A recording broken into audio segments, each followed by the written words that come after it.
Hello বন্ধুরা, সবাইকে আমার এই ছোট মিনি ব্লগে স্বাগত।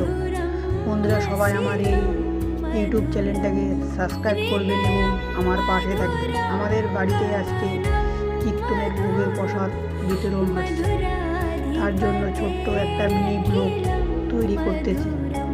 আমার এই ভিডিওটার সঙ্গে থাকবেন এবং সবাই আমার এই ভিডিওগুলো শেয়ার করবেন। আমরা ছোট ছোট ক্রিয়েটার, আমাদের পাশে থাকবেন এবং আপনাদের সঙ্গে আরও নতুন নতুন ব্লগ ভিডিও দিতে থাকবেন।